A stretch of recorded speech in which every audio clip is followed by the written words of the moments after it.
আজকে হঠাৎ করে আমার পুচকুর জন্য একটুখানি পাস্তা করবো ভাবলাম। সবসময় তো দুধ ফুদ এমনি খাই, আজকে একটু পাস্তা করে নিই ওর জন্য। যদিও সেরকম করে মশলা কিছু দেওয়া হয়নি, তো টুকটাক একটুখানি। তাও আবার আমাকে আবার ফোন করতে হয়েছে আমার বোনকে, কারণ আমি না ঠিক একটা পাস্তা খাইও না, পাস্তা করতেও পারি না। তো আমার বোন বললো যে পাস্তাতে ঠিক একটা মশলা দিবি না, কারণ পুচকু খাবে, পুচকুর জন্য কিন্তু একদম ভালো না। তো ঝাল ফাল কম দিয়ে দিলাম। আর এদিকে বাইরের ওয়েদারটা এত ভালো লাগছিলো, ওই জন্য ভিডিওটা তুলে নিলাম।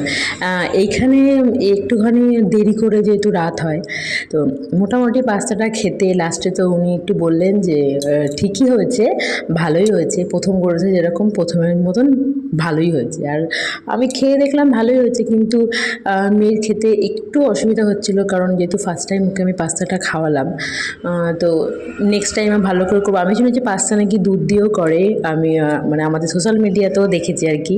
তো দুধ দিয়ে আমি এখনও করিনি, তো পরে চেষ্টা করা যাবে।